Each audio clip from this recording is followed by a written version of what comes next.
Good morning students, welcome to scholars public school Jaora. Here is Hemant. अब तक हम class 11th के लिए केमिस्ट्री के अंदर चैप्टर नंबर 1 जिसका नाम है बेसिक कॉन्सेप्ट्स ऑफ केमिस्ट्री, हम लोग empirical formula for molecular formula कल तक के लेक्चर में हम पढ़ चुके थे, जिसके अंदर हमने बहुत कुछ जाना था कि एम्पेरिकल फार्मूला और मॉलिकुलर फार्मूला में थोड़ा सा डिफरेंस, साथ ही साथ उसके ऊपर बेस्ड हमने एक क्वेश्चन किया था। आई होप आपको ये क्वेश्चन अच्छे से समझ में आया होगा, साथ ही साथ आपने इसे एक बार कॉपी में प्रैक्टिस कर लिया होगा।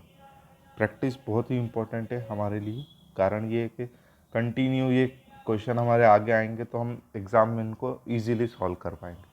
आज हमारे पास टॉपिक है स्टीयोमेट्री। ठीक है, इसको हम किस तरीके से पढ़ेंगे? स्टीयोमेट्री, ठीक है, and it's based on calculation. और ये लेक्चर इस चैप्टर का आखिरी लेक्चर होगा, तो इसके बाद ये कंप्लीट हो जाएगा चैप्टर। मैं आपको कुछ इससे इम्पोर्टेंट क्वेश्चंस आपको मैं नोट करवा दूंगा, जिससे आप इसे अपने लेवल पे सॉल्व करके देखिएगा।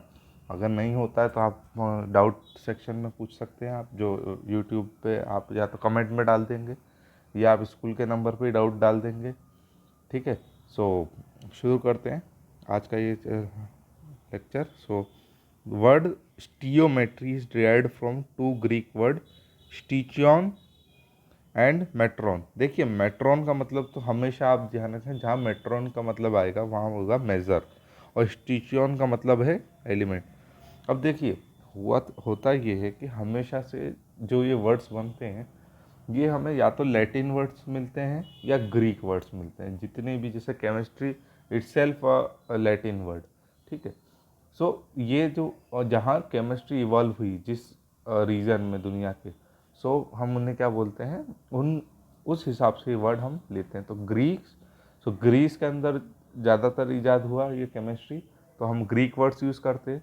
और सबसे ज़्यादा बेसिक जो मतलब हम बात कर सकते हैं, या तो बायोलॉजी हो या हमारी फिजिक्स हो या केमिस्ट्री हो, सबसे ज़्यादा जो अपना कंट्रीब्यूशन दिया है वो लैटिन अमेरिका ने दिया।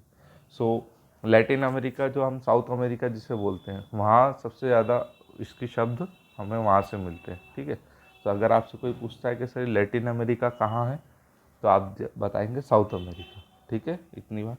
ये तो बेसिक सा इंट्रोडक्शन था।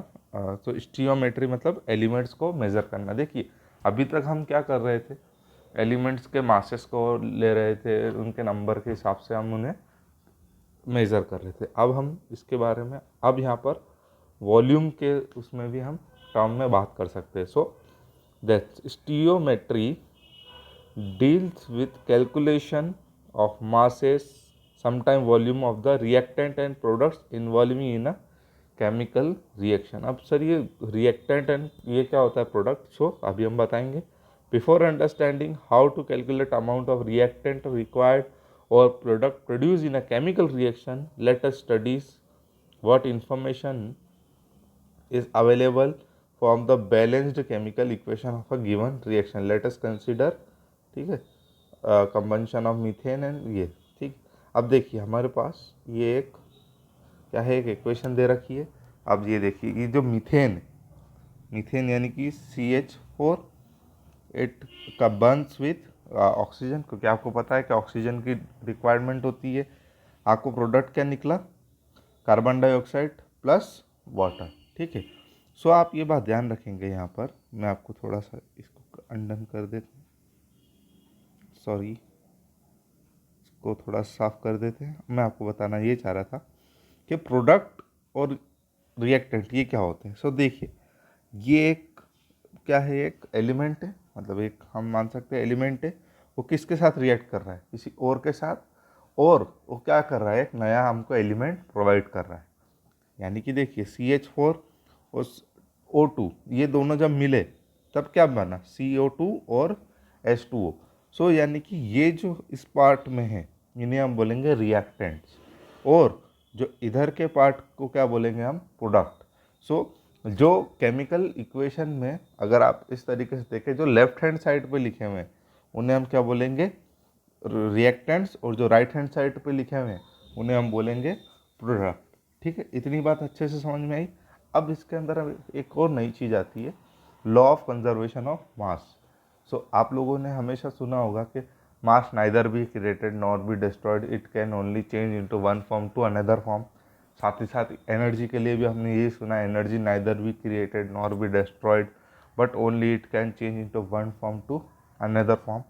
सो ये चीज़ यहाँ भी लागू होती है कि सर जो यहाँ पर H2O और ये जो हम बात कर रहे हैं सर, यहाँ पर जो लेफ्ट हैंड साइड रिएक्टेंट में जितना मटेरियल यूज़ होगा उसका ही प्रोडक्ट में हमें उतना ही मिलना चाहिए, बिल्कुल बैलेंस होना चाहिए, वरना ये इक्वेशन पॉसिबल ही नहीं है। सो जब अगर इस तरीके से मानूँ कि लेफ्ट हैंड साइड पे और राइट हैंड साइड पे जो अमाउंट है जो हमारे सब्सटेंस का वो इक्वल रहेगा, तब हम उसे बोल देंगे balanced chemical equation.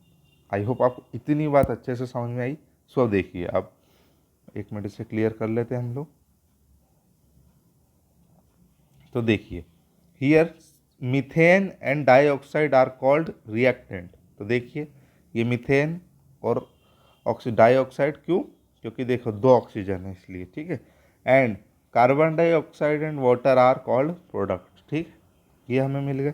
Note that reactant and product are gases in the above reaction. This had been indicated by letter G in the bracket next to its formula. Similarly, in case of solid liquid, ये देखिए आपको हमेशा बात ध्यान रखनी है, ये बहुत ही बेसिक सा चीज़ है, बाकी आपको बहुत इंपॉर्टेंट ध्यान रखनी है कि इनके पीछे ब्रैकेट में हम G लिख देते हैं, कहीं कहीं पे आप देखेंगे हम L लिख देंगे, कहीं कहीं पे आप देखेंगे हम क्या S लिख देंगे। सो ये G, L और S का मतलब, G का मतलब गैस होता है, L का मतलब लिक्विड होता है और S का मतलब सॉलिड होता है। ये बेसिक सी बात है, बाकी जानना ज़रूरी है, ठीक है। ठीक, सो देखिए यहाँ पर two coefficient of O2 and H2O are called stoichiometric coefficient. ये देखिए यहाँ पर 2 यहाँ पर लगा हुआ है और 2 यहाँ पर भी लगा हुआ है सर। सो इसे हम क्या बोलेंगे, stoichiometric coefficient. Similarly CH4 and Ca2 are 1 in each case, they represent number of molecules mole as well as taking part in reaction of chemical reaction, ठीक है। सो देखिए यहाँ पर हम देख पा रहे हैं कि यहाँ पर एक एक मॉलिक्यूल ही है इनका। सो ये जस्ट इन्वॉल्व है रिएक्शन में, ठीक है। अब इस रिएक्शन को हम पढ़ कितने तरीके से सकते हैं, ये थोड़ा इम्पोर्टेंट है। अब देखिए ये एक तो बैलेंस्ड इक्वेशन है, तो मैं इसे कैसे भी पढ़ सकता हूँ बेस्ड ऑन इसके, मैं नंबर ऑफ मोल पे बात कर सकता हूँ, इसमें मॉलिक्यूल्स में बात कर सकता हूँ, साथ साथ इसमें कितने ग्राम इसका एलिमेंट है वो मैं ध्यान दे सकता हूँ। ये थोड़ा सा आपको समझने के लिए इम्पोर्टेंट रहेगा कि किस तरीके से इसको मैं लिख सकता हूँ। सो देखिए 1 mole of methane reacts with 2 moles of oxygen give 1 mole of CO2 and 2 mole of H2O। ये देखिए सर यहाँ पर ये देखिए CH4 1 mole of CH4 2 mole of oxygen gives 1 mole of carbon dioxide gives 2 moles of water. इतनी बात अच्छे से समझ में आई, पहली स्टेटमेंट्स हमें समझ में आ गई, ठीक है। दूसरी अब देखिए मॉलिक्यूल के बेस पे। सो 1 molecule of CH4 reacts with 2 molecules of O2 gives 1 molecule of CO2 and 2 molecules of H2O। Same चीज़ जो यहाँ पर हुई आप यहाँ देख रहे हैं, एक आपको एक थोड़ा सा हम एक पैटर्न देखेंगे हम यहाँ पर, एक कि देखिए यहाँ पर 1 है, यहाँ पर 2 है, यहाँ पर 1 है, यहाँ पर 2 है, यानी कि देखिए बैलेंस्ड चल रहा है। ऐसा तो नहीं है कि 2 इधर आ जाए या सर 2 उधर घूम जाए, नहीं है ऐसा। तो ये बात थोड़ी ध्यान रखनी है कि बैलेंस अच्छे से हो रहा है। Third 22.7 litre of methane gives react with 45.4 litre O2 gives 22.2 liter of CO2 and 45.4 liter of H2O। Same वही चीज़, कोई चेंज नहीं हुआ, जो मास है जो उसका नंबर ऑफ मोल्स है वो सब सेम है, ठीक है। और सबसे इम्पोर्टेंट हम अब इसको किस में बात करेंगे, ग्राम्स में। तो आपको पता है कि 16 gram of CH4 is equal, यहाँ 16 ग्राम क्यों लिया है आपको मैं बता दूँ, क्योंकि हमें पता है सर कि हम मास को किस में ले लेते हैं, ग्राम में। तो एटॉमिक मास को इन ग्राम्स कैसे पता करेंगे सर, तो CH4, तो C का कितना नंबर है, कितना ग्राम है, 12 ग्राम, प्लस ये हमारा जो हाइड्रोजन है, हाइड्रोजन कितने हैं 4, तो 12 + 4 इसका आंसर हो गया 16, तो हमने इसको 16 ग्राम ले लिया। Reacts with 2 into 33 gram of O2। अब देखिए O2 है, यानी कि O एक कितना होता है, O सिंगल इटसेल्फ कितना होगा 16, ठीक है। तो अब 2 O हो जाएंगे तो कितना हो जाएगा 32। अब यहाँ देखिए 2 O 32 हो जाएगा और यहाँ पर 2 है, तो 2 इंटू 32, ठीक है। ये बात समझ में आई अच्छे से आपको। साथ ही साथ अब इसके आगे 2 गिव 44 ग्राम ऑफ CO2, तो O2 यानी कि O2 सो 32 प्लस 12, तो ये 44 हो जाएगा। ये देखिए O2 यानी कि 32 और C मतलब 12, तो 32 और 12 44, ये हो जाएगा आपका। साथ ही साथ 2 इंटू 18, क्यों, क्योंकि H2O जो है, तो H2O के लिए H2 यानी कि 2 प्लस से O के लिए 16, तो 2 प्लस 18, ये हो जाएगा 18, ठीक है। अब 18 इंटू 2, क्योंकि यहाँ पर देखिए 2 मोल्स ले रखे हैं मैंने, सो ये हो जाएगा हमारा answer 2 into 18 gram of hydrogen. इतनी बात अच्छे से समझ में आई। अब देखिए इसको इनकन्वर्टिबल है, कैसे कि mass, moles and number of moles एक दूसरे के सेम ही है, मतलब ये देखिए एक कंटिन्यूस प्रोसेस है। और ये हमारे लिए इम्पोर्टेंट है, डेंसिटी क्या होती है।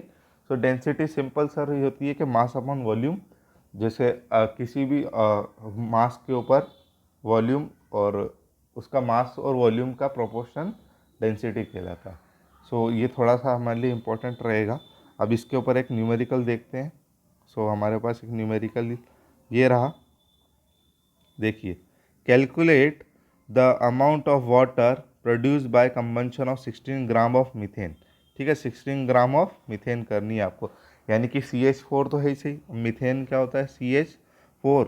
सो ये देखिए हमारे पास जो इक्वेशन ऑलरेडी थी वही हमने यहाँ लिखी हुई है, CH4 plus O2 gives CO2 plus H2O, ठीक है।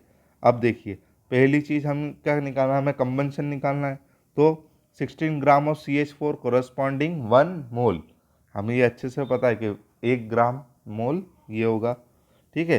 From the above equation 1 mole,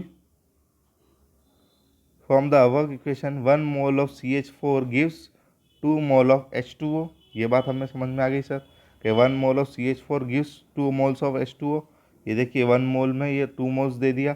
so 2 moles of water कितना हो जाएगा 2 इंटू 18 36, और 1 मोल ऑफ H2O कितना हो जाएगा 18 अपॉन 1 मोल ऑफ H2O, तो 1, यानी कि ये देखिए ये 1 मोल ऑफ H2O और 18 ग्राम ऑफ H2O इक्वल है यहाँ, क्योंकि ये कैसे मिला सर मुझे, इससे मिला। कहाँ गई वो इक्वेशन हमारी, इस इक्वेशन से मिला मुझे ये, ठीक है। सो अब इसको आगे बढ़ते हुए देखेंगे। So hence 2 mole of H2O into 18 gram of H2O और 1 mole of H2O, that gives me 36 gram of H2O। ये कंबंशन के ऊपर इतना वाटर मुझे मिलेगा, इतनी सी बात है, ठीक है। अब इतनी हमने प्रोसेस करी सर, इतनी क्यों करना है सर, डायरेक्ट हम भी निकाल सकते हैं सर कि H2O कितने ग्राम होता है 18 ग्राम, 18 इंटू 2 36 हो जाता, इतनी कैलकुलेशन करने की ज़रूरत ही नहीं पड़ती। इतनी बात अच्छे से हमें समझ में आई। अब आप लोगों के लिए होमवर्क ये कि आप लोग जो ये वाला क्वेश्चन है प्रॉब्लम नंबर 1.4 ये खुद से करके देखेंगे, और अगर आपको डाउट आता है तो आप हमसे पूछेंगे। और कल के लिए मैं ये बैलेंसिंग द इक्वेशन बहुत इंपॉर्टेंट है हमारे लिए, हालांकि सिलेबस में नहीं है, बाकी हमें जानना बहुत ज़रूरी है, इसलिए हम इसे अच्छे से जानेंगे। So thank you so much, God bless you all.